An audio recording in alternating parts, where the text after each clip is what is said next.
Hello, and welcome to Fair Trade, a series in the Project Zion podcast where courageous people share their candid stories of their faith journey and what brought them to Community of Christ. I'm your host, Brittany Mangelson, and I'm here today with Cristian Ramirez.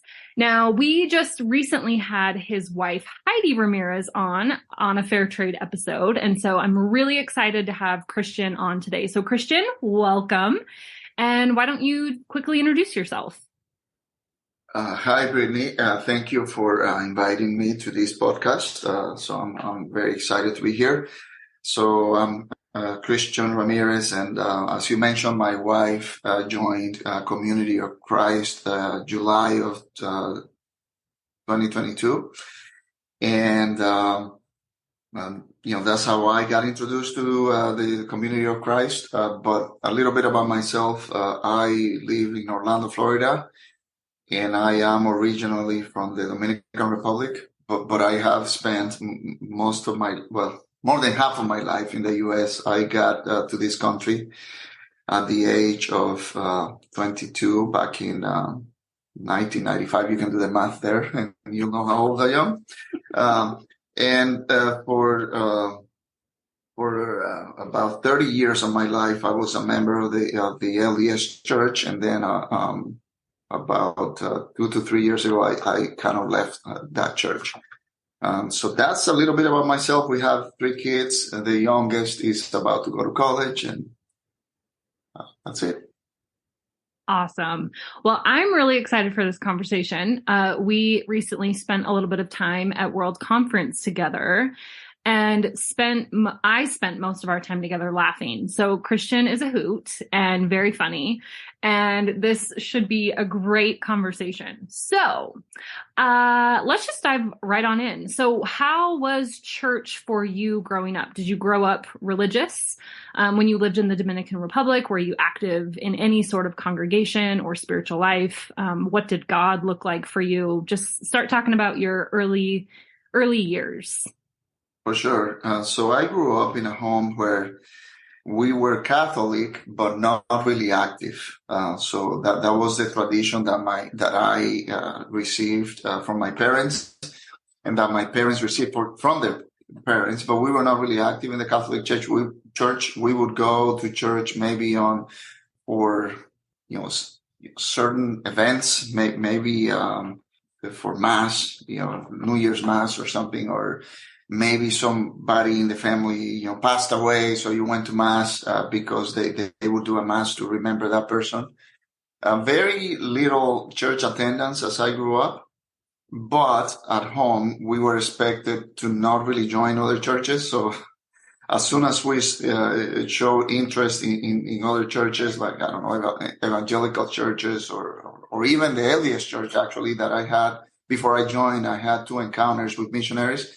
My parents were not very happy that I was talking to the LDS missionaries. So not a lot of religion until I joined the LDS Church at the age of 14. And I did read here and there the New Testament. It's common to get in the DR at least. A lot of churches would give you the New Testament only for free, a pocket version of it. I don't see it a lot in the U.S. I know in World Conference I saw one in the offices of the apostles, but I would read the New Testament when I grew up, but I didn't really pray or anything like that. God was mostly a mystery for me, growing up. So I'm interested to hear more about your conversion to the LDS Church. Can you share that story? Particularly, what drew you to the LDS Church? What did you enjoy about it at the beginning? Just share that conversion story. Yeah, for sure. So we first received missionaries in our home. I think it was probably 1985, and I was maybe 12 years old. And it was these 2 sister missionaries, and of course, they knock on doors and everything like that. And we let them in, and they basically wanted to talk to the whole family, but my mom and dad were not interested. So then it was me and my sister who would sit with them and listen to what they had to say. So they talked about the Book of Mormon, and that was something that I had never heard of. And they invited us to activities that they would do. So I think one of the things that drew me to that church was that they would do a lot of activities for young people. And my sister knew someone, and I knew someone also, a classmate that was LDS. So that was interesting there. And also, to be honest with you, I also wanted to learn English. And most of the missionaries were Americans at that time, in the 80s in the DR. So I thought it was cool that I would get a chance to practice my English or learn English if I let the missionaries preach and so on. They would offer English classes too. That was kind of like an incentive to kind of like hook people into listening to the discussions. So a lot of people are interested in the DR about learning English because the main industry there is tourism, and a lot of Americans go there and people from other places. So it's important to learn English. But so the second time they came, so that one time my mom told us, no, you cannot join that church. You're not going to do it. So it was funny because in 85, after the missionaries came, the two sister missionaries, we told them that we couldn't, we were not going to join the church, because obviously they pressed for baptism. They wanted to set a date and all that. So we told them we couldn't do it. Our parents don't want us to join. Right after we told them that, and we said, we love you, but you don't come back, because we're going to get in trouble at home. My mom made us go to catechism after that instance with the Mormon missionaries. So we were forced to go to catechism, and I did not like it, but I had to go to catechism. And then we actually joined the Catholic Church officially. Like we baptized, did the baptism and the first communion. That's it. That was that. But I don't think, even after I went through the baptism and the first communion, I didn't really go to church after that. So I just did it, and my sister did it because my mom made us do it. They just forced us to do it after she got nervous with the Mormon missionaries. So then a few years later, 3 years later, I became friends with another boy at school. His family was, LDS and very involved in the LDS church. In fact, his dad was the first branch president in my hometown for the LDS church. So we became friends. We invited me to church, and that's when I joined, like two years later. But I did not tell my mom, so I baptized in the LDS church in secret. I just went to my baptism, did not invite anybody. I just did it secretly, and then I told my mom after I did it, hey, by the way, I joined the LDS church. That did not go down very well with my mom or my dad. So for a few years there, they did not like the church very much, but then they saw that, hey, at least he's not getting in trouble and so on. So that was kind of my journey. The second time around, of course, they, the missionaries wanted me to pray to ask God if the Book of Mormon was true, and I did that, and I don't think I got an answer, but I didn't feel bad about it. I made some friends in the church, so I ended up joining the church. So that's pretty much how it went down. So, Cristian, you mentioned that it didn't, when you joined the LDS church, that it didn't go super great. Can you share a little bit more about that?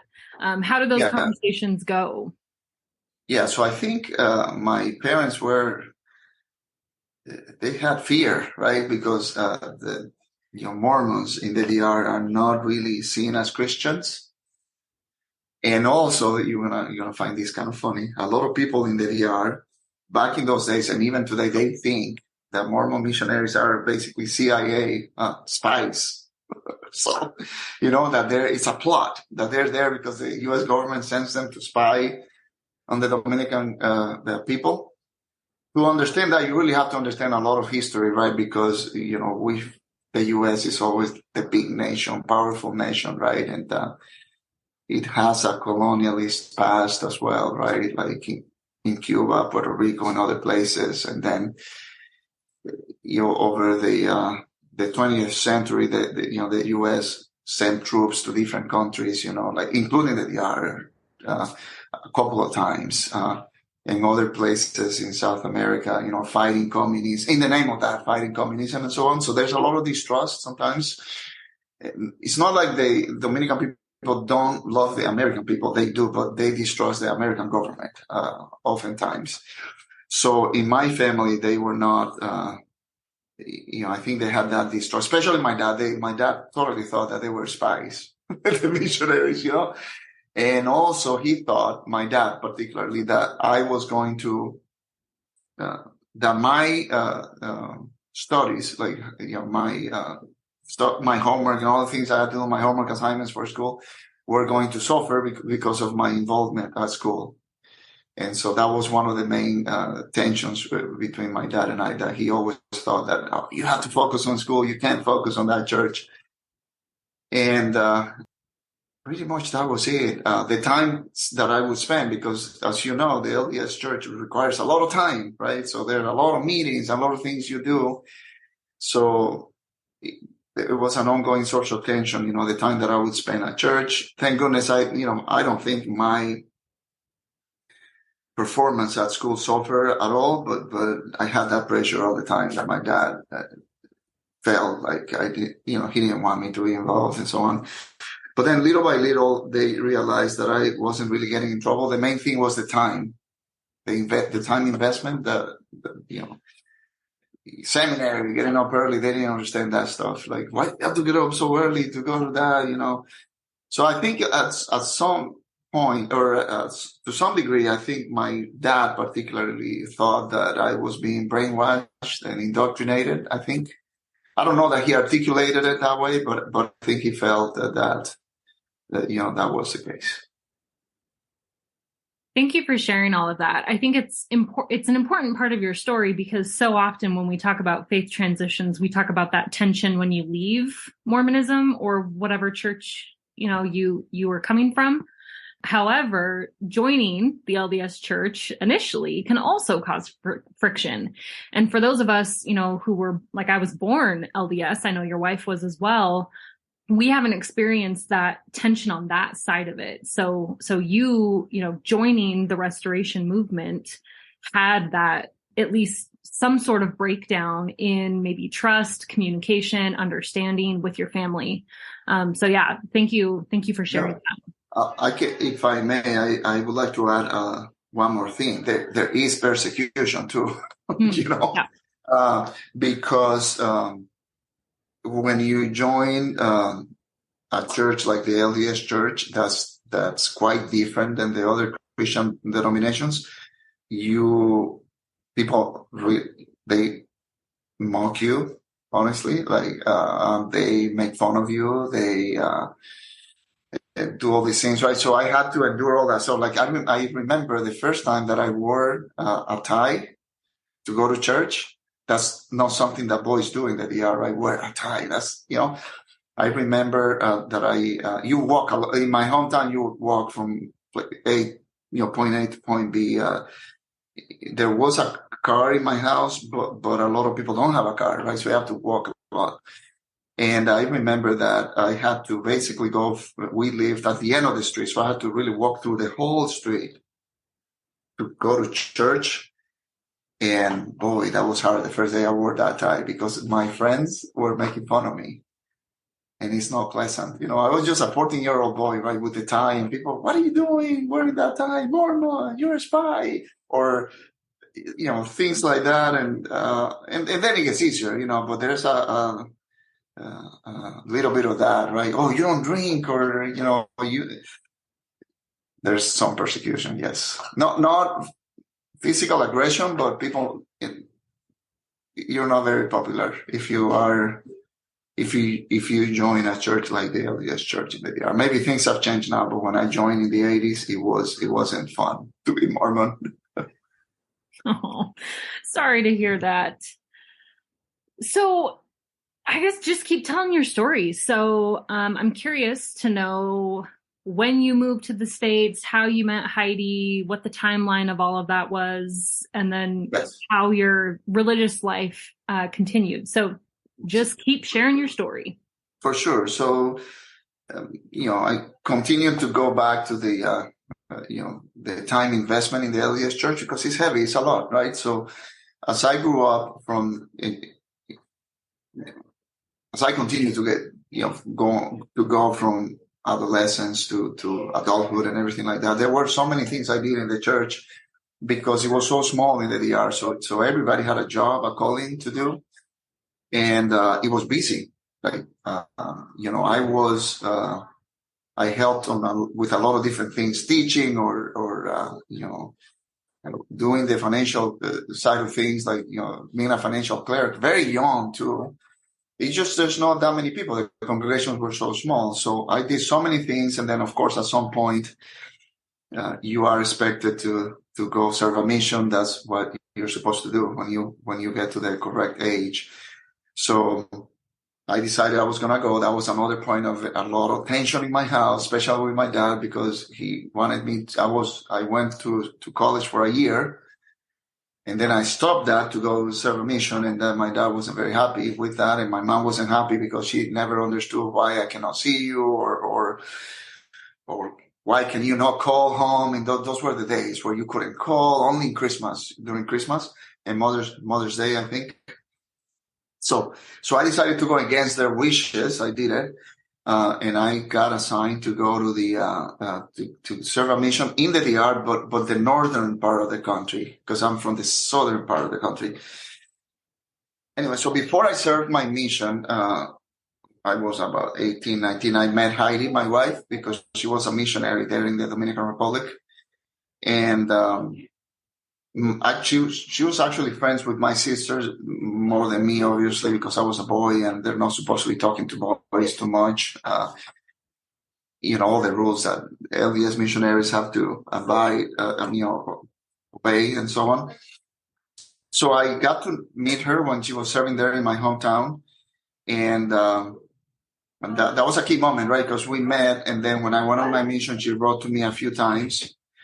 And I always tease her and I say that, hey, you kind of liked me when you were a missionary. She denies that, but I think she liked me, Brittany. I'm pretty sure. Oh, for sure. For sure. So, well, she won't deny it to this day. Anyway, and then I like to say that she brought me in her suitcase to the U.S., And so I went on my mission, served my mission. She wrote me a couple of times. And in one of the letters, I think I told her, hey, don't forget to send me your wedding invitation, because I thought that was very cool. You get to meet people, they get married, send you the invitation. So it was a nice thing, right? Getting those in the mail. Then when I got done with my mission, I started going to college again, and I moved to the Santo Domingo, which is the capital of the Dominican Republic. And Heidi came back with her mom on vacation a few months after I was done with my mission. And that's how we connected again. I was very surprised that she wasn't married. Here again, we go back to the LDS, the different LDS pressures, right? You're supposed to have a mission, you're supposed to get married right away. So I felt all those pressures, because when I got done with my mission, the next thing is you have to get married really quick and really soon and all of that, right? So she came to the DR, and it had been maybe 2 to 3 years, maybe 3 years since she had been done with her mission. So in my head, when I saw her, I was kind of like surprised. I thought, she's still single, in my head, right? So we went to dinner and everything like that. And then when her mom was there with her in that trip, and when her mom realized that I wasn't like a threat or anything like that, then she let me take Heidi on a date, just the two of us. The reason being is that it really is an issue, safety for lady missionaries in the Dominican Republic, because guys will say things to them, and there's not a lot that I know of, a lot of like, physical assault or anything like that, but they hear things, a lot of things when they're riding their bikes in the DR, and not nice things. And I'm not going to go into that in this podcast, but not every Dominican man will say bad, really naughty things. But a lot do, and and Heidi's mom knew that, so that's why she came with Heidi to the DR. She wouldn't let her go alone to the DR. And anyway, so then we started talking and dating and all of those things, and and we ended up getting married in 1995.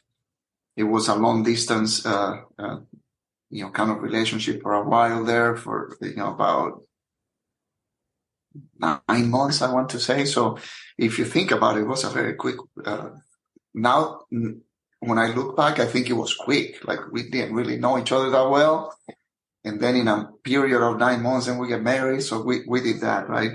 So then I came to the United States, and we lived with Heidi's parents for about a year, 9 months, 11 months, I forget, in the San Francisco Bay Area in Danville, close to Walnut Creek, the East Bay is what they call it. So then, we got married in the Oakland Temple, and I just started, going to school again. I had been going to school for close to 2 years in the DR, but none of that stuff counted.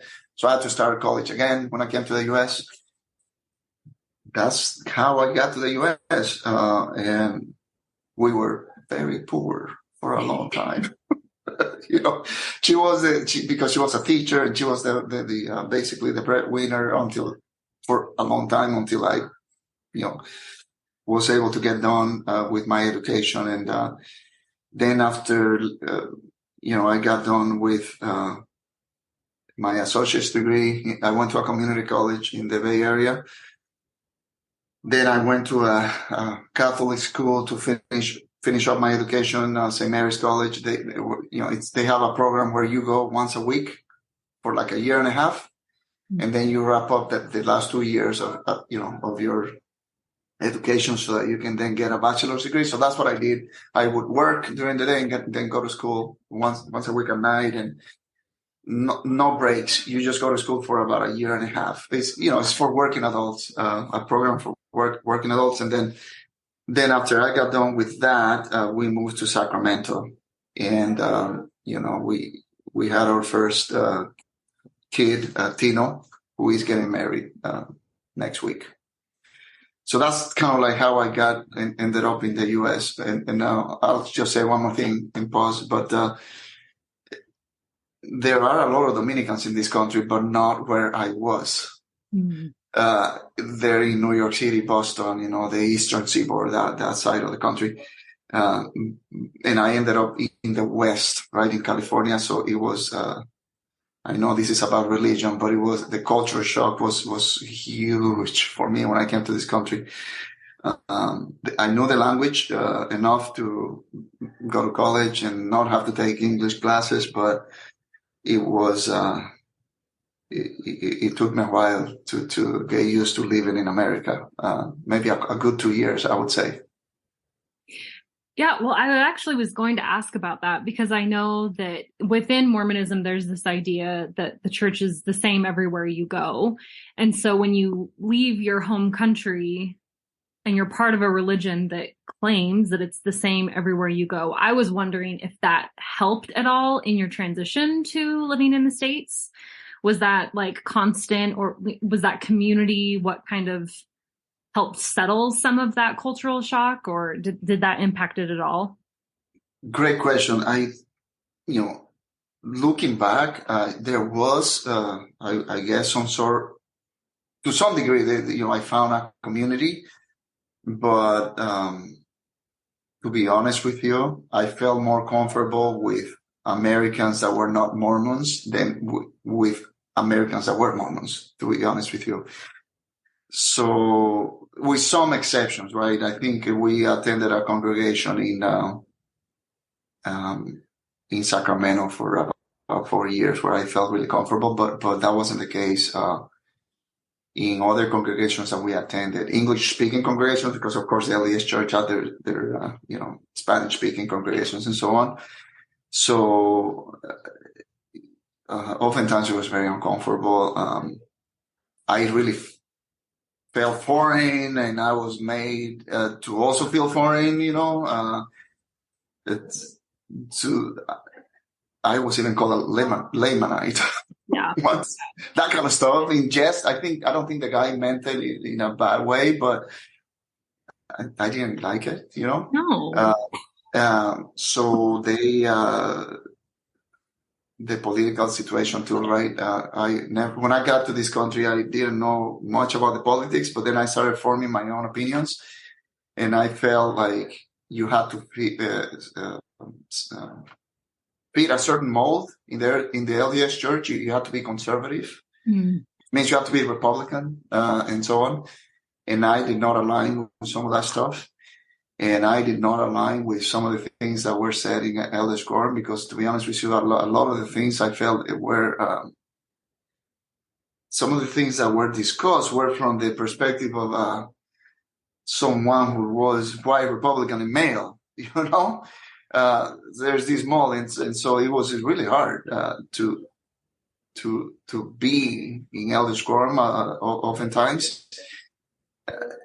And it's not like I respect other perspectives, but it's like you're expected to toe the line, and I just never did. So it was very uncomfortable for me to do that, to be part of that group. So going back to your question, I don't think I found the community that I felt I was going to find. And then, of course, there's cultural stuff, nothing to do with politics, like in the DR, people are really warm and friendly, and then here in the US, we tend to be maybe more reserved and so on. So yeah, it wasn't an easy transition, and I really, my friendships were probably found outside of the church. At college, for example, when I went to college or at work, I felt that people were more approachable and friendly than at church, to be honest with you.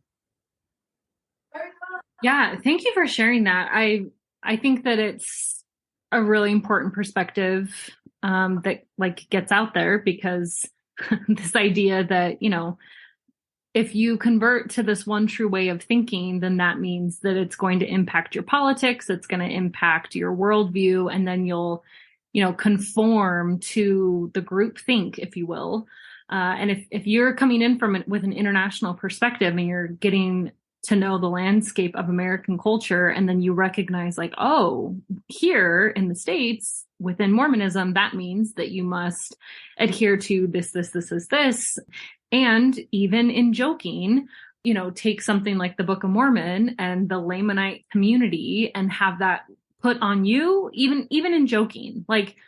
There's a lot of cultural layers there, and that are very political and racial and, racially charged, just straight up racist. And encountering that in the quote unquote one true church where people are supposed to be, Christian, that's tricky. That's really tricky.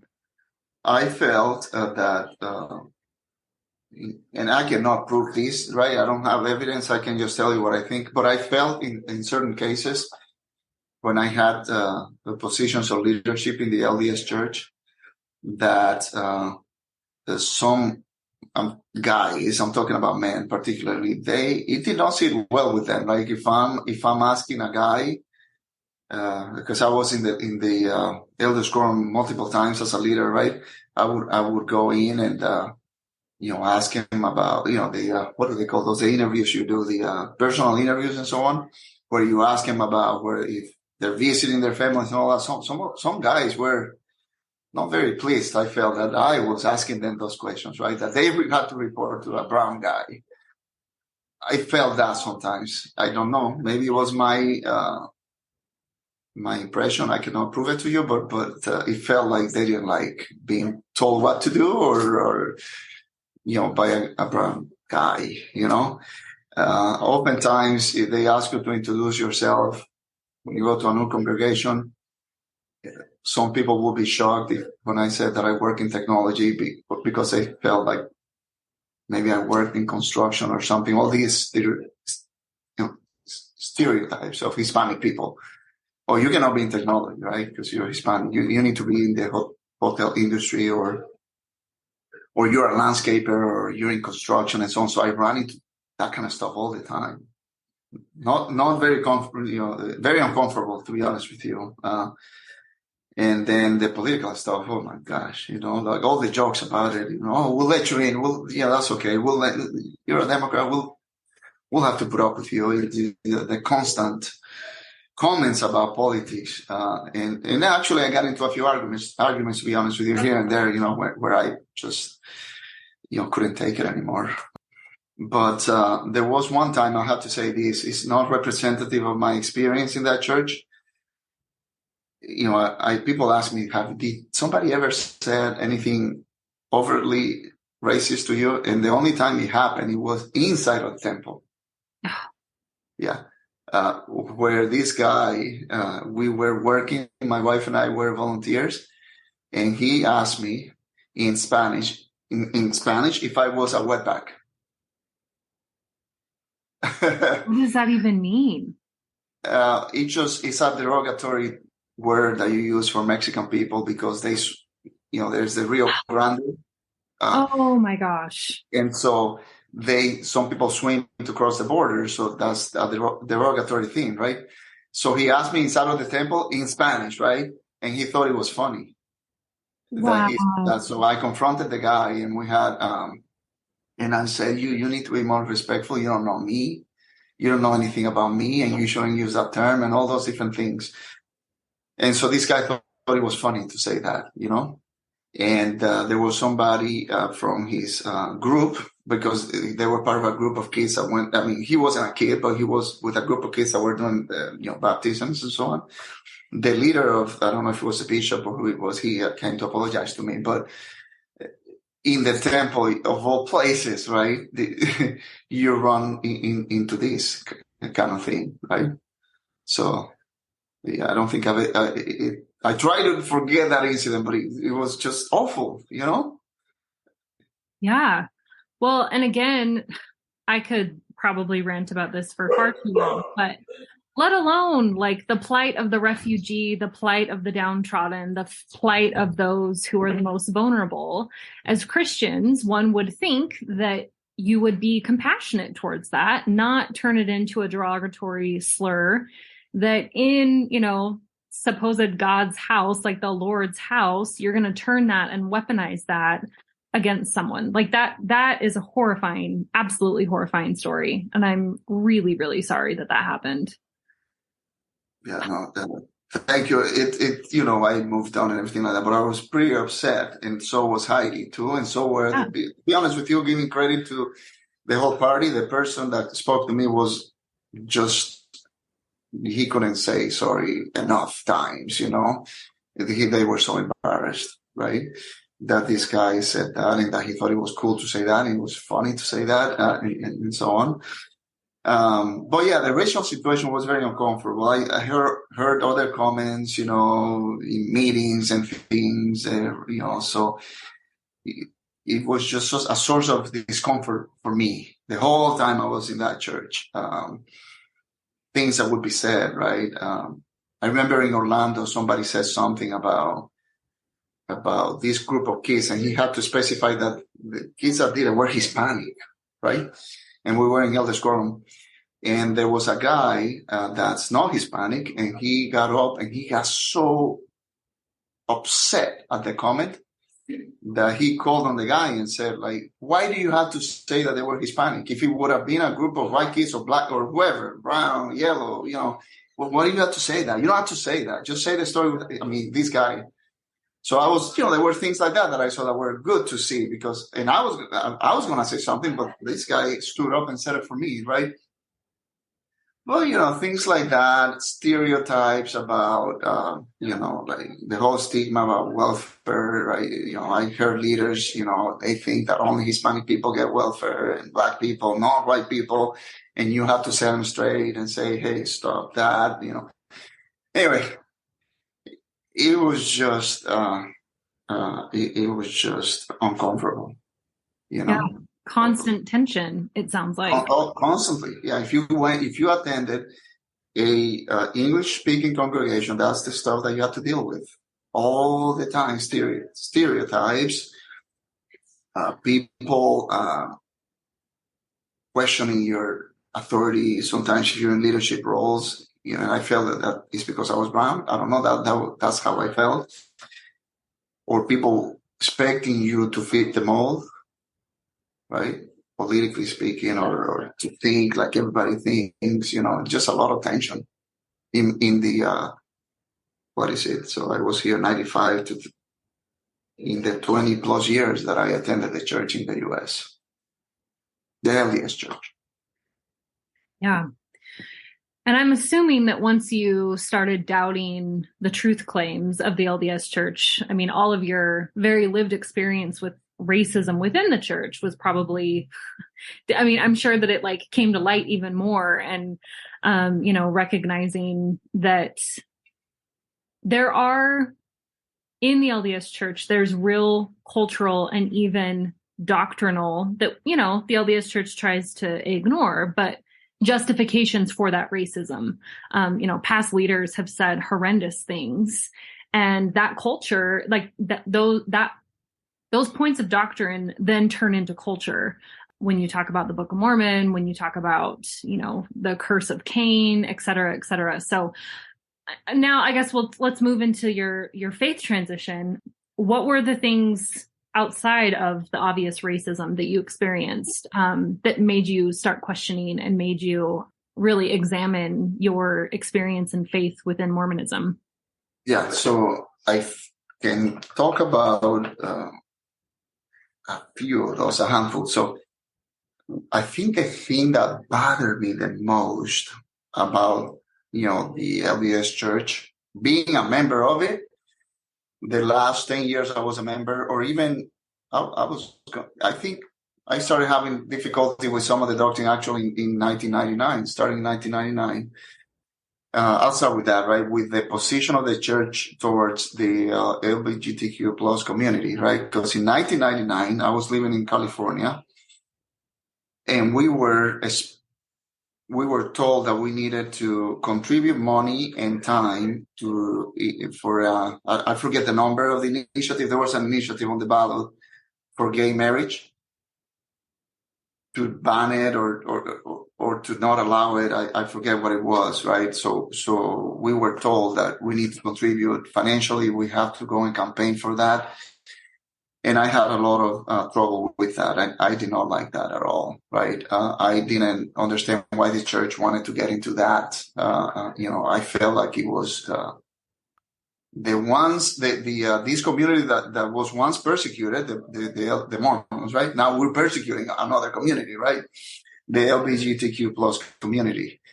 I felt that maybe, you could disagree with gay marriage without trying to, fight it so hard, like they were in those days. So I did not like that, right? The stance of the church towards the LGBTQ plus community, I didn't like it at all. That was one thing that didn't sit well with me. The other thing that really bothered me so much is how the LDS church handles dissent, especially for scholars. If you're an academic and you write a book that is not favorable to the LDS church, then you get excommunicated. Basically, I mean, obviously, it takes they will talk to you or send you to a disciplinary council or whatever they do, right? But at the end, oftentimes, if you hold your ground, you get excommunicated just because you disagree with something or you wrote a book that threatened the establishment, So that did not sit well with me at all. And when I would bring it up at home, it would bring contention in the home because my wife was very orthodox, and I would voice my dislike of this, or not my dislike. It was more that I just hated it, right? That's how they would manage, that they were so intolerant, right? With people exercising free speech, to be honest with you, like saying what they thought. So that was very, very, something that I started having a lot of trouble with for the last, 15 years that I belong to the church. But I will not talk about it too much because if I did it at home, the Heidi would get mad that I couldn't. So I just kept it inside. So the other thing that really bothered me, and that I'm talking about 15 years ago, is the wealth of the church. And I know today we know that, the FCC thing happened and the church will have to pay a fine. But I'm talking about 15, 20, 20 years ago, I knew that the church was very, very wealthy. And I didn't understand back then how wealthy it was. Now I do today, right? But it just bothered me so much. I just never could reconcile the fact that a church can have that much money. Why? I just never understood that, right? And then in the local communities or in the local congregations, you did not have enough money to fund certain activities or to go in and help people that were in need. It was very controlled the way you did that. However, the church was, kind of accumulating all this wealth. I just never understood that. Or why the churches, for example, the members have to go clean them because they don't want to pay for somebody to clean the church. Even with all the wealth. No, you're expected to go clean the church, and then the members go in and do a half-assed job of cleaning the church. The church stinks because we don't want to, you know what I mean? We don't want to pay for someone to go do that job. All those different things. It was just, I just never understood it, right? So the money thing, the LGBTQ plus stance, the dissent, how they handle dissent in that church, and then, of course, the participation of women, right? Limited participation of women, and you go, I don't know today because I've been disconnected for like 3 years now, but you go to General Conference and there's like 2 women that speak, and then the rest are men, that are the speakers of that. And so, and then the history. I just felt that it was all like, I felt like the church was just trying to hide the true history, right? And not let people know what really happened, right? And I have a good friend of mine that served with me when we were missionaries together, and he left the church because of that, because of the history, because he felt that the church was trying to hide things, and also the LDS church doesn't apologize for anything. They don't apologize for anything, so I had trouble with that as well. Anyway, those were my grievances, more or less. I have to say one more: the discipline of the church, how they discipline people. Never agree with that. I always felt it was draconian, or it is, because they still do the same thing. And a lot of issues with that I had, with how they dish out discipline in that church. If you make mistakes or, outside of the academics, right? I told you about the academics. If you say things that excommunicate, I'm talking about outside of that. You don't follow certain rules and they crush you there. You're just literally crushed. And then they wonder why people don't come back, right? My father-in-law was a bishop, BYU and so on. He disagreed also with how it is done, right? So then I was talking to him about that, and we both were saying, okay, they have statistics on how many people get handed discipline and how many come back. It's little. It's very little. Very few people that come back. You wonder why, So I have a lot of issues with that, with how they administer discipline. So I think those were the points, Brittany, that where I started like really disconnecting, having this faith crisis, if you will, where I would go to church physically, but my spirit and my mind were not there. One last thing also, I also felt that the worship meetings at the LDS church are really like, I don't mean to offend anybody who will listen to this podcast, but very empty. Like I just did not feel anything. Yeah. I really devoid of the gospel that they thought, how a lot of people in the LDS church say how they love the gospel. But when you go to the sacrament meeting, I just wonder, where is the spiritual food here? Very mechanical.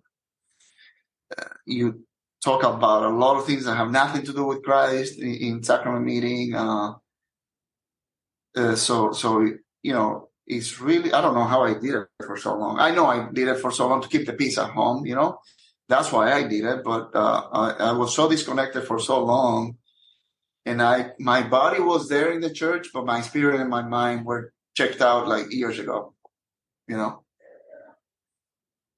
Yeah, this is absolutely relatable. And it really is tragic in a way. As you were talking and, you mentioned that they don't do apologies, which is absolutely true. And yet they are so strict on dissent and discipline and shutting out any sort of voice that doesn't conform, and people that just make genuine mistakes, right? So in the LDS Church, there's a very real atonement theology that you have to repent and have the basically repentance buy-in from your leadership. And so you're expected to apologize. You're expected to, not take the sacrament or communion as essentially a punishment, although they wouldn't use that word. But, there's all these ways that you're supposed to reform, and yet the actual institution does not. They don't follow those same rules at all. And so it really is humiliation, the way I see it. Yeah. I'm not talking about justifying somebody's mistake, but people are humiliated because it's supposed to be confidential, and it is not. Yeah. Because you cannot pray, you cannot participate in callings or anything like that. So obviously everybody knows that you've been handed discipline, right? Because you're not participating, and then a lot of, I wouldn't say everybody, but every leader does that. But quite a few leaders, they cannot keep whatever the issue was contained. They will say what it was, right? So, people's personal lives are out there in everybody's mouth because it's supposed to be confidential, and it is not. And the whole construct of the disciplinary council, it's ridiculous. You're supposed to have half of the high council supporting you and the other accusing you. I mean, what? So to me, I just felt like the whole thing was based on humiliation and not really wanting somebody to change their lives, for the better. That is not what the program is, right? It's all about humiliating somebody, and I know people, right, that went through that. If the best thing you do is just not show that you're defiant or anything like that, because that they can really make it difficult for you if you want to stay in that church. Mm-hmm. If they feel you're defiant, then they make you wait, to whatever it is. If it's that you got excommunicated, then they make you wait longer, or if you're disfellowship, they make you. I mean, it's draconian. I'm telling you. I had a big problem with it. Yeah, I remember I never went through any sort of formal discipline, but I do remember when my husband and I were in the, pits of our faith crisis, our neighbor, who I think he was the elders quorum president, or he was in the elders quorum presidency or something, but he was a good friend of ours. And he came over one night and basically just said, I just want you to know that the whole ward council basically had a meeting about you guys and, of like, what are we going to do about the Mangelsons? And it was not pretty. And he kind of came to our defense a little bit, but he was just like, just so you know, this is happening. These conversations are happening. They're, really concerned about your faith and your membership in the church and yada, yada, yada. So it kind of tipped us off, knowing how strict our leadership was in that ward, that we knew that if we officially joined Community of Christ, like they've already talked about, excommunicating us or doing something if we joined, right? So as soon as we joined Community of Christ, we resigned from the LDS Church, and later found out that, those rumors, if you will, were true, and that there was, going to be a disciplinary council for us to be excommunicated. And it's like, gosh, after there was no even conversation with us, right? But it was already being planned. No. So it's crazy because I don't care saying it. It really gives me freedom. But I participated in that program. I don't know. Now that I'm out of the church, in that process from different perspectives, right? From different perspectives, to be honest with you. Uh, and as a leader, and then on the other side of the equation, right? And it's crazy. As a leader, I'll have to say also, it's very uncomfortable for people to be the ones that are handing down the discipline. It's not only taking it, so it's the whole thing. It's crazy. So I'll add one more thing. With Heidi, I not anymore, because she's not really involved with the LDS Church anymore. But I had this fear that they were going to excommunicate her, because she kept posting things in Facebook after she stopped going to church. And I felt that was okay if they did. I wouldn't care. Okay, do it, whatever. But I don't know how she was going to take that. And I don't know if it was going to really crush her or whatever. But I had this fear for about a year that they're going to crush her, because she would say she was very vocal. She is still very vocal. But now I think she's in a different space, right, where she feels that her faith journey, it's in, just have to do that, right? Just have to go to Facebook and say things and so on. And I think part of it was kind of venting maybe in Facebook. But, the bishop and the other leaders of the world were there seeing those things. So I'm like, oh boy. Not that I was afraid. That I don't know if you understand what I'm saying. I didn't care what they thought, but I don't know how she would have taken, how Heidi would have taken to being excommunicated or something, or invited to a council over the things she was saying on Facebook, so it's just crazy. Yeah, no, I totally get what you're saying, because not only is it embarrassing, but it's, them having control over your whole lived Mormon experience, right? So for them to decide that she's no longer worthy to even have her name on the records, if that's something that is still important to her for whatever reason, and maybe having that taken away from her would be devastating to her family or whatever. There's potential to cause so much more conflict that you don't have control over. Someone else has control over your, spiritual autonomy, or however you want to phrase it. And that's not cool. That's not cool at all. Yeah. So I'm wondering now, because I know we did talk to Heidi about her faith transition story, but when in this timeline do you guys kind of mesh and start to actually talk about faith stuff? Because that's relatable as well. My husband Josh was definitely on his faith journey, and I was like, but we're Mormon, and it was really threatening to me. But then we got on the same page. So what did that look like for the two of you to realize, okay, maybe we're both doubting, maybe we can both explore this faith journey together?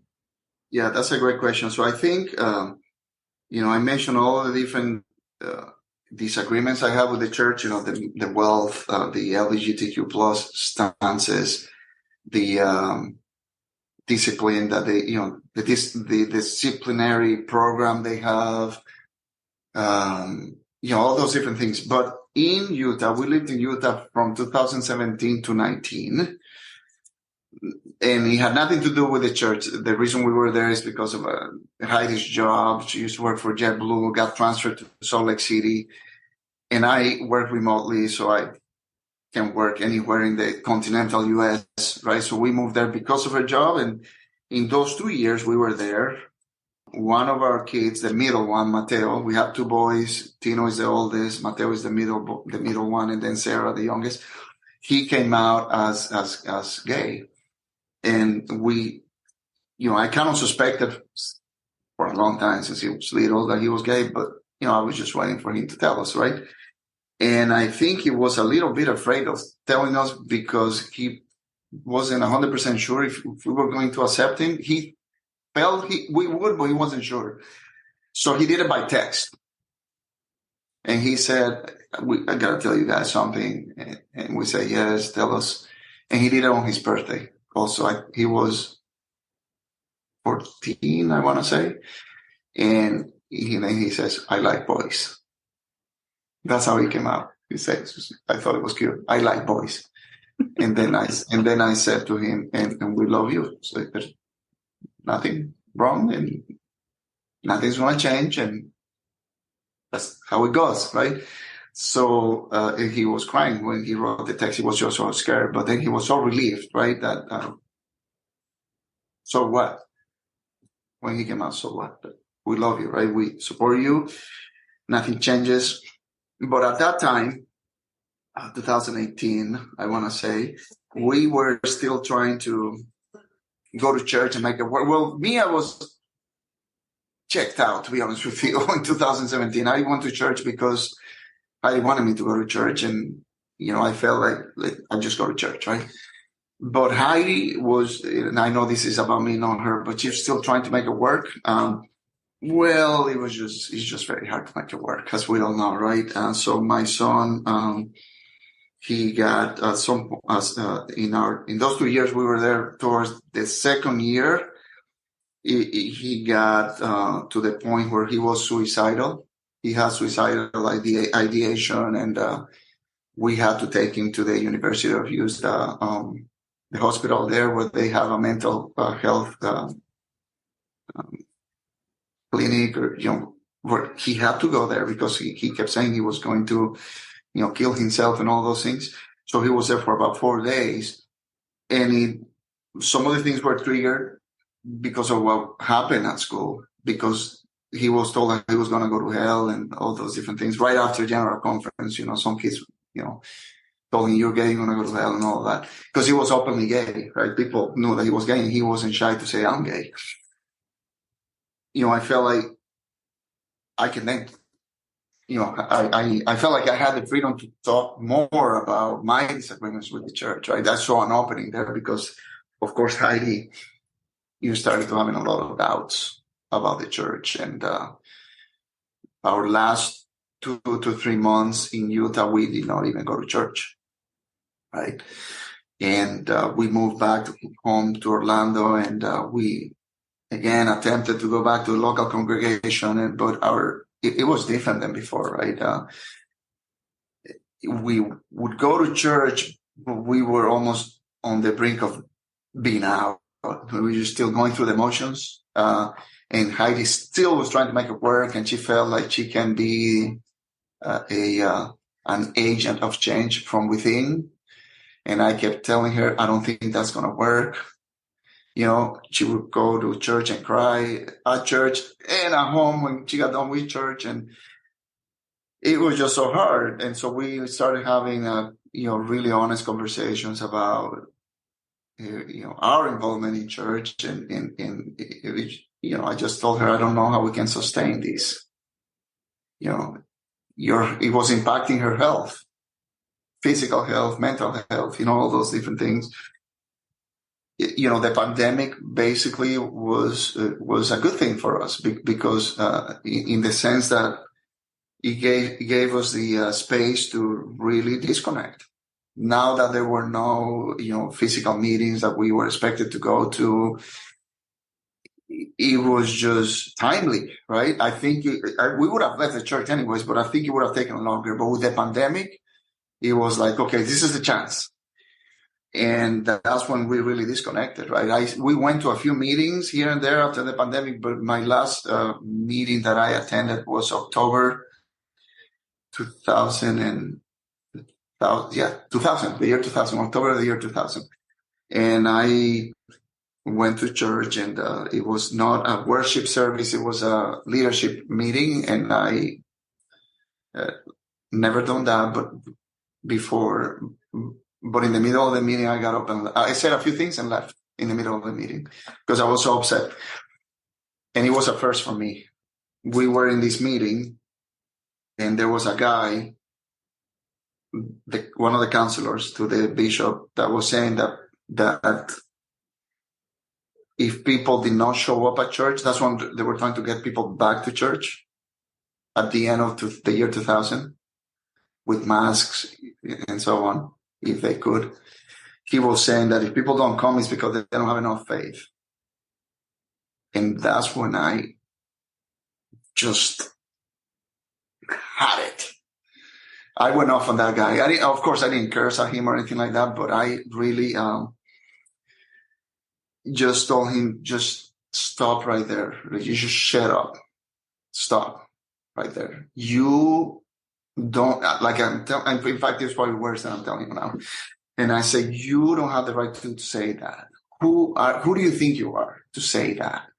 And then he kept talking over me, and I was talking over him back. And he was just loud in this meeting, and everybody was like this, like they couldn't believe that was happening. The bishop, the other people in that meeting, we went at each other's throats in there, and I won the match because I was louder than him.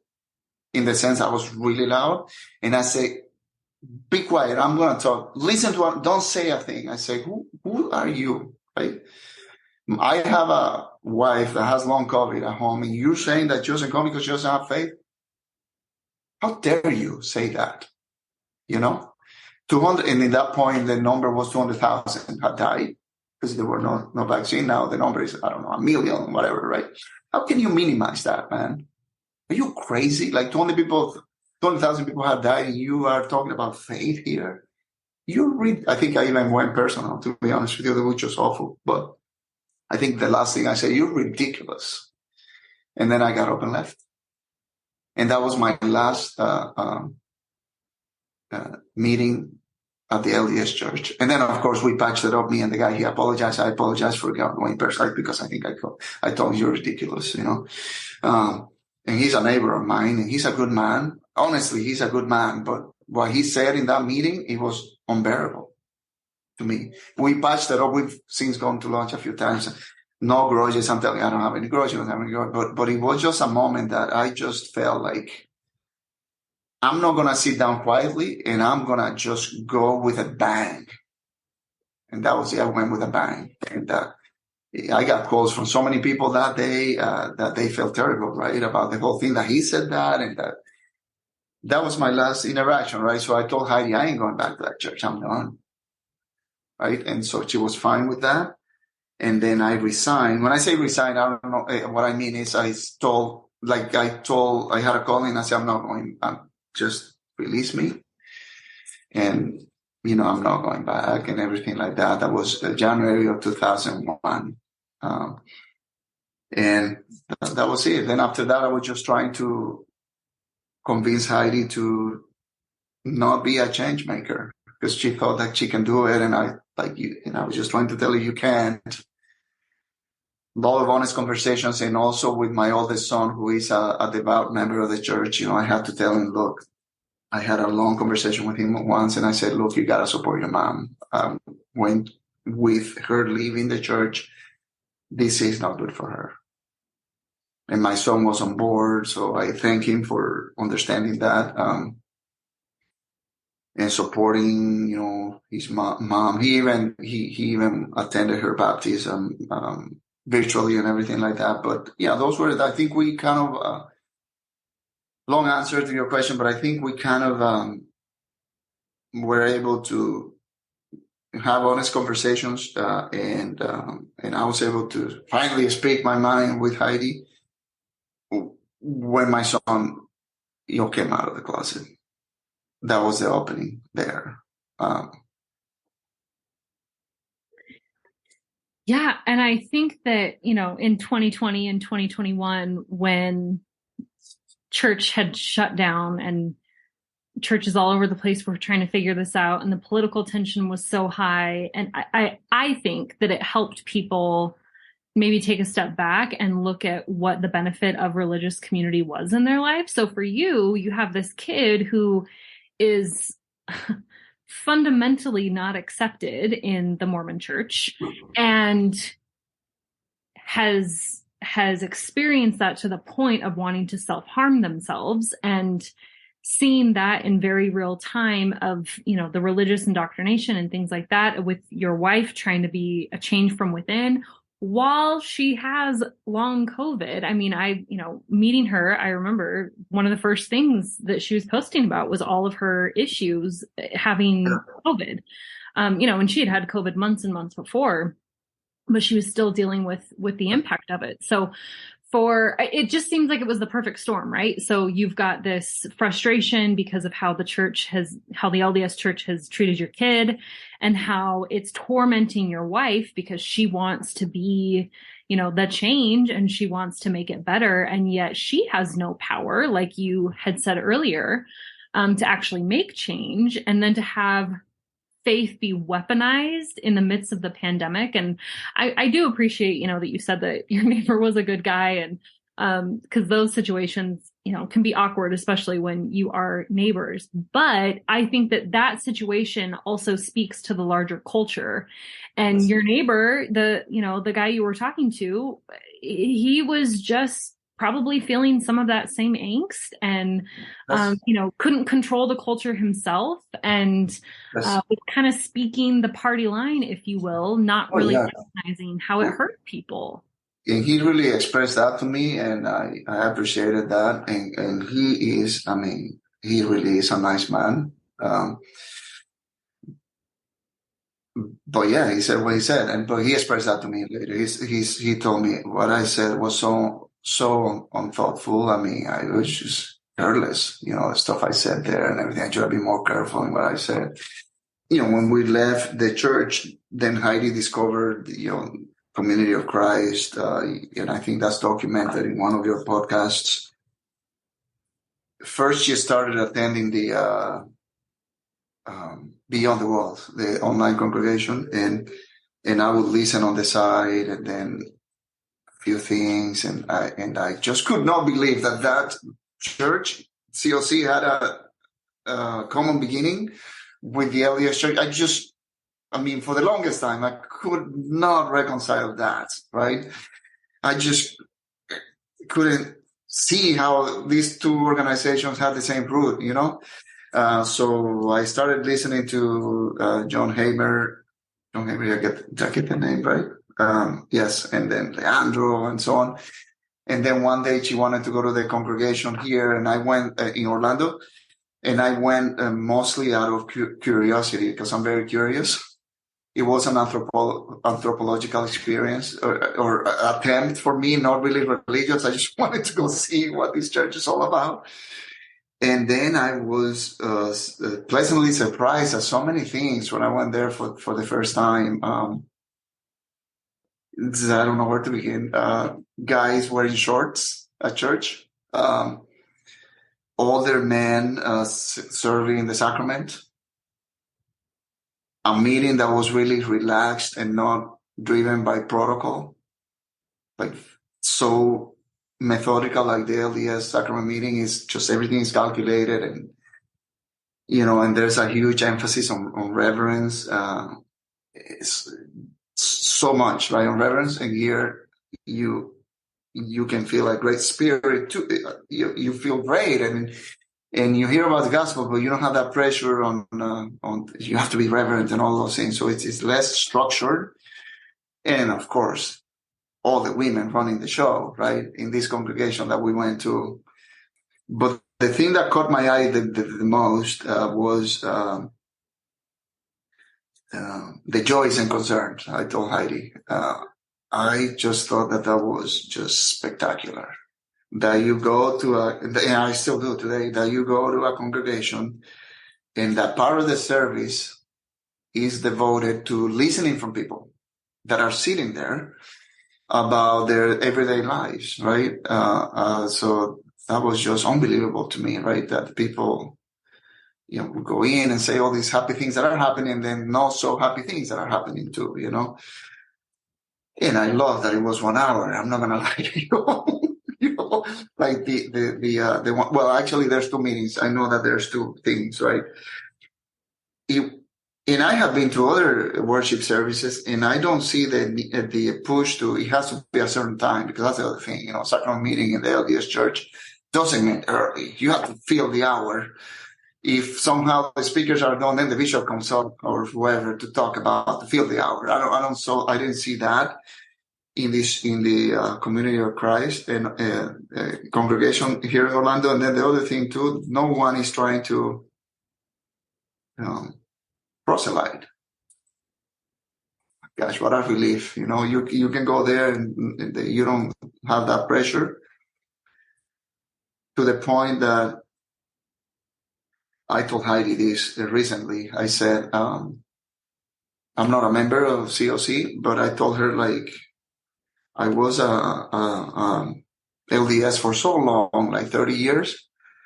And of course, I invited people to church, but I think I did it because the pressure you have to do missionary work is so strong, right?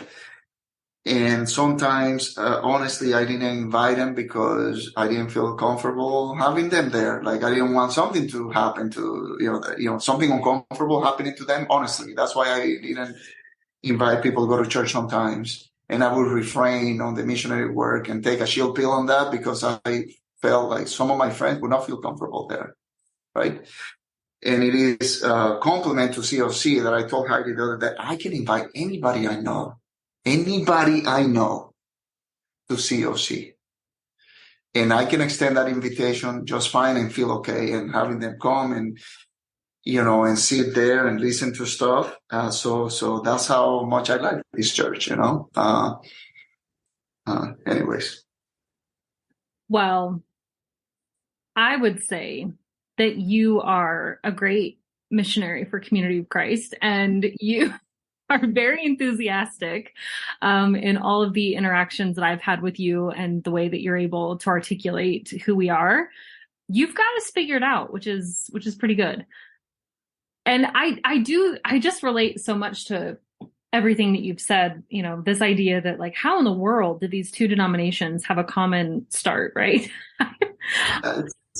I've done a pretty thorough deep dive into the history, and like logically I can tell that story of how we got to where we are today.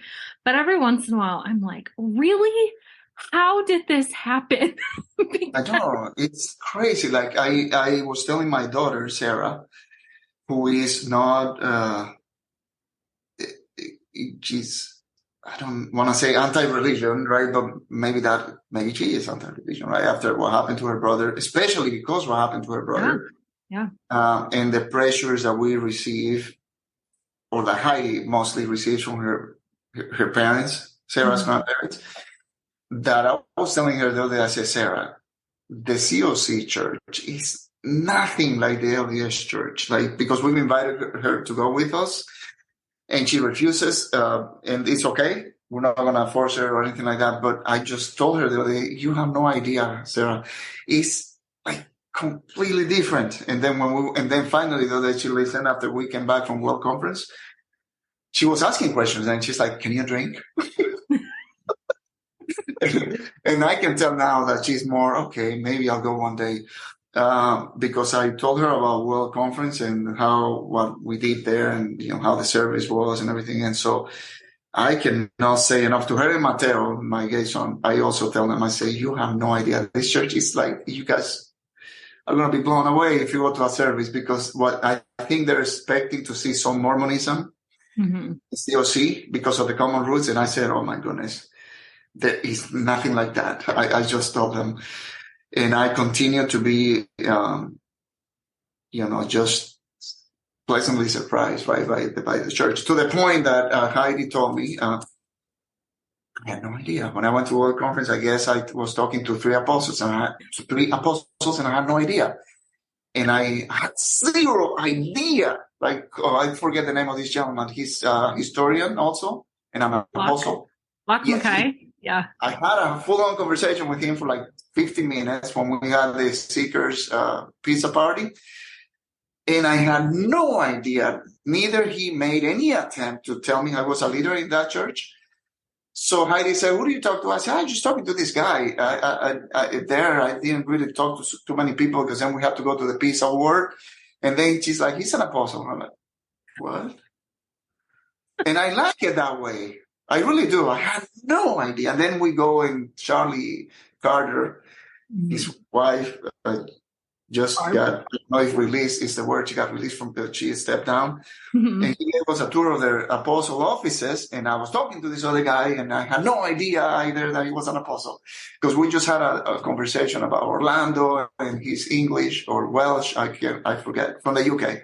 Yeah. And then he tells me after, he's an apostle. I'm like, what? Anyway. So it speaks volumes to that kind of thing to me. And of course, I'm objective. And I tell Heidi, it is small church after all, compared to the LDS church. So I try to put it I try to think of it objectively, right? If the LDS church was small, maybe you can talk to these people, but I doubt that it would be the same interactions. I really do. What I see here is, these people that have these big jobs, you can't even tell.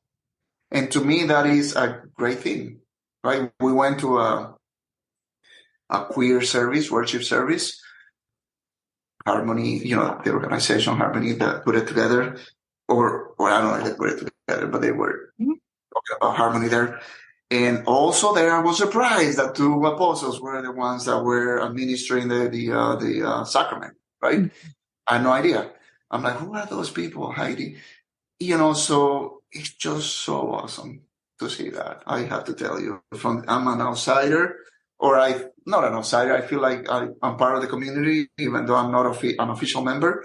But it is so awesome to see that, Brittany. I don't even have words to express how awesome that is. Yeah, your stories remind me.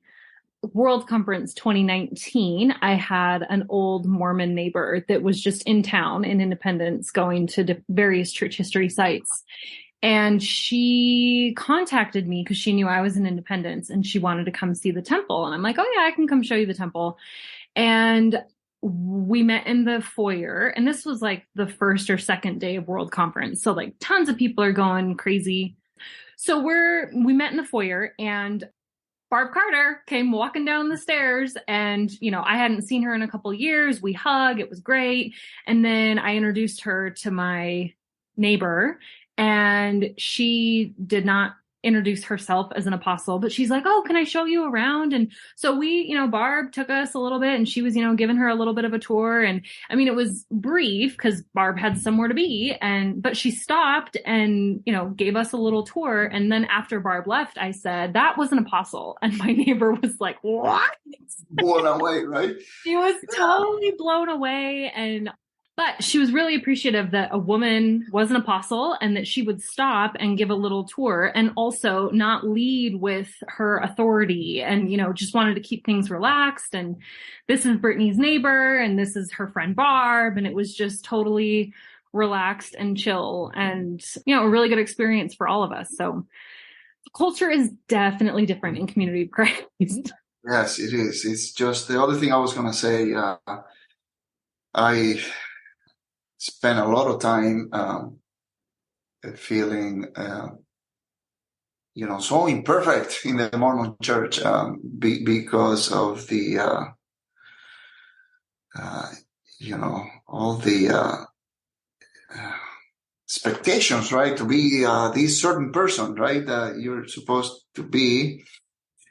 And I find that the gospel, as preached in COC, it just allows for more grace. And for me, I'm just a human being, right? I just made mistakes. I've made mistakes. I make them today. I will make them tomorrow. To really, really talk about the gospel, right? I will say that, I just love the way that the people at COC, see Christ and see grace and all those different things, because, God knows I need grace in my life, and I think it was, for me, it was just hard sometimes because, I don't even know how to articulate the thought, but you almost have to be this perfect person in the LDS church. It's just really hard to measure up to that. And even though even though I thought that it didn't play with my mind, it did. Because I would talk to myself sometimes, say, okay, well, this is how I see things, and this is how the church sees things. But it really plays into your head. And I don't have, I don't have all the big words to explain this, but I think part of my deconstruction, I have heard that word quite a lot. Part of the unpacking that I have had to do is that, like, to kind of give me some grace, after being measured, by the standards of not the standards, you know what I mean? Like this idea, idea of who you're supposed to be. It's just kind of liberating, to be honest with you, to know that God loves everybody, and that there's enough grace there to cover your imperfections. I love it. I absolutely relate to that when I realized, like, oh, I don't have to be perfect. I don't even have to be striving for perfection, right? Like, I can just be me and just show up as me and learn how I interact with the world when I'm not trying to just like be self. I don't even, I know what you're saying, and I don't even know how to like articulate the importance of it when you are LDS and you're constantly being told that you're not enough, that you're not living up, that you could do more, that you need to conform more, everything from your politics to your culture to your, beliefs, just everything, the way you interpret history, all the things that you've said. When that is the message and that's what you hear at church, all the reasons why you're not enough, I mean, it creates a really unhealthy, dysfunctional view of yourself and of community and of God. So I totally get what you're saying of just like, you don't have to just constantly be beating yourself up, and you can just come as you are and be. And there's not that pressure. There's not that, you don't have to be perfect. Yeah, it really, if you think about it, and I just thought about it now, it's the equivalent of the practice that people would do, and maybe today some people still do it, where they would lash, kind of do corporal punishment on their backs with belt and so on. And it's, I'm not saying that that's what they do. Let me set the record straight, but it's kind of similar, except you're not physically inflicting pain on yourself, on your back, and you're not bleeding and so on, but maybe your soul is bleeding, because you just cannot, get to this idea that you're supposed to be. There's this idea of you're supposed to be, and then you're down here, and the idea is up here. It really causes suffering. And maybe even despair, to be honest with you, and stress and all those different things. So I'm glad that I'm not there in that, in that space, that I feel like I am free, and not, I kind of transcended that space and left that space. And I feel like grace is enough to cover me and, in my imperfections. Amen. That is the sermon. That is the message. So I guess, my final question would just be, what would you tell other seekers? I think it's really interesting hearing you share the things that you've told to your kids, right? Because even though they're not necessarily seekers, they're people who aren't like familiar with Community of Christ, right? So what kinds of things would you tell people who are on a faith journey transition, who might be looking to Community of Christ? Yes, for sure. So the first thing I will say is, it really, you have to understand that it takes time to finally, find that journey, find yourself and find where you're supposed to go. And it's a process. And because it takes time, you have to be patient with it. And mine took forever. So if I compare Heidi and I, the reason why when I stopped going physically to the LDS church, I was pretty much like done with the faith transition, very close to done. It's because for years I went there, but internally, I had all these disagreements with the church for years and years and years. So it takes time, right? Because if I was a member for 25 years or 30 years, I cannot unpack all of that stuff in a month or 2 or 3 months or 4 months or 5 months. It just takes time to process all these different things. But so that's the first thing, right? To be patient. The other thing is to be open-minded, right? I think if you are a seeker and you go to the COC church and you are looking for parallels or things that are similar to the LDS church, that's the wrong approach. That is a wrong approach because you're going to find very little. It's the same. But I think sometimes we want to look for familiar things. In comfort, we find comfort on familiar things. So be open-minded. I would say be open-minded because the differences are so large. And to the point that for some people, depending on where they are in their faith journey, they might be even overwhelming. The differences. To me, they were not, because I had my internal faith journey while physically going to church. And that's something I would like to highlight here. There's two things. You go physically to church, but where is your mind and your spirit? Is it there? And mine wasn't for 10 years. I checked out. I went to church. My body was there, but not my mind, my spirit. So when you go to depending on where you are in your journey, just I would say be open-minded and just listen there, right? When you go to COC and ask a lot of questions, and you're going to find a lot of beauty, I think, in COC. As I mentioned before, I'm not even a member. I see so much beauty in this organization. And it's important, I think, to make connections also. And I have to say that the people here in this congregation that we go to, and also the Utah congregation, which I kind of would like to feel like I'm part of the Utah congregation, even though I don't go there, but I feel very comfortable when I go there. They make it easy for you to feel comfortable, right? So that's very nice.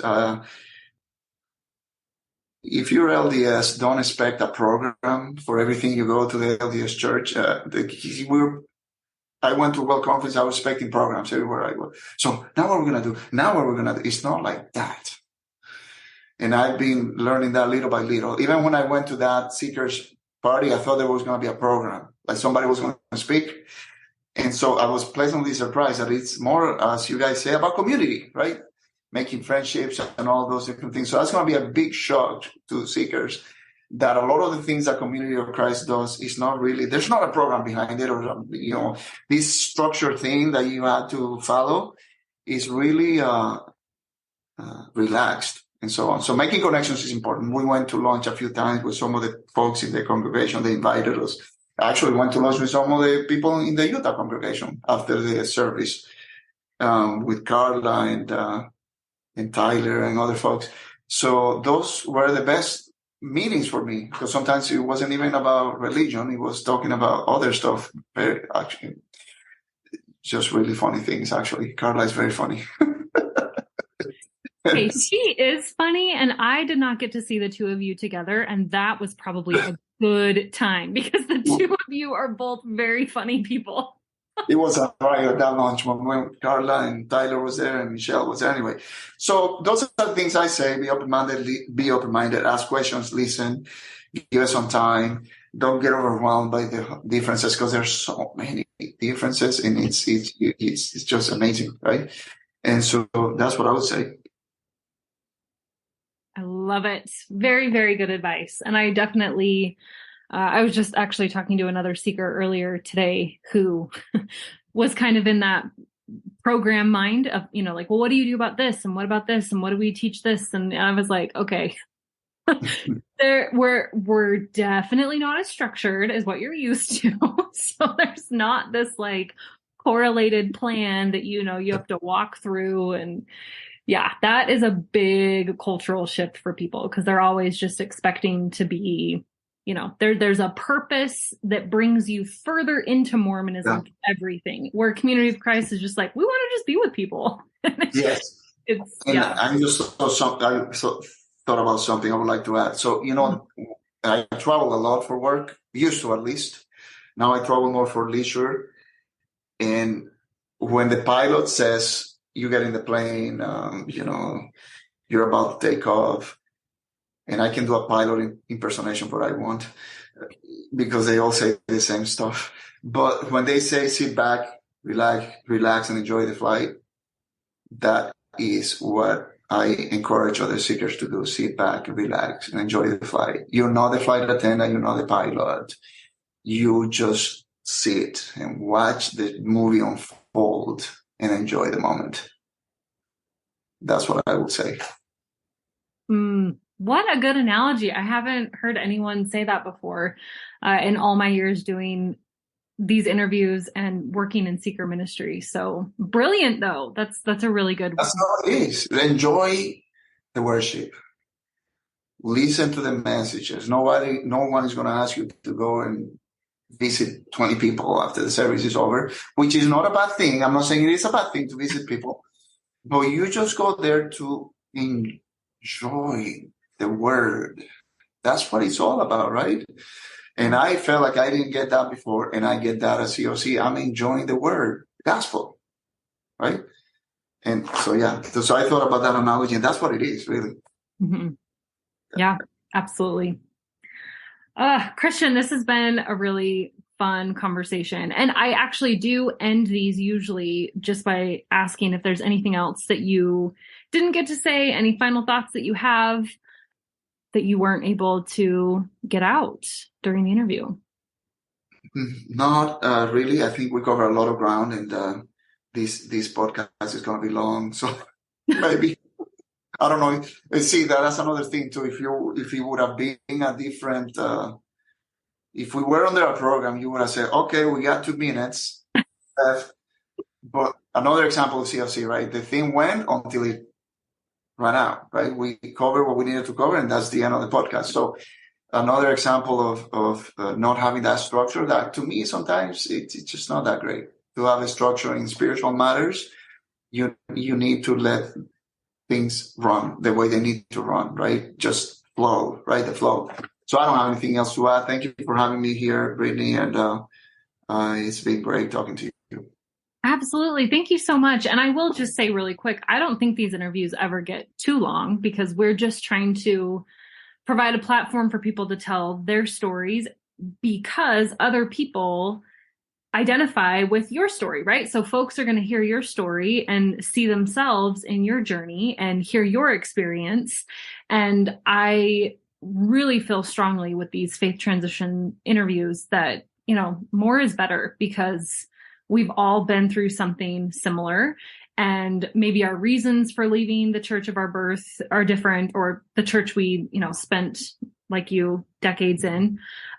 But what has brought us to Community of Christ, there's those similar threads. And so, again, it's all about creating community. And even if that's, a community of podcast listeners. So I'm grateful for your vulnerability and your openness and just how you've been able to articulate your story and all the complexities of joining the LDS church, leaving the LDS church, and then associating yourself with Community of Christ. So thank you so much. And I will also just say, as the pastor of the Salt Lake congregation, I totally think that you are part of us. So anytime you want to come or Zoom or whatever, you are absolutely welcome. So thank you very much. Thank you, Brittany.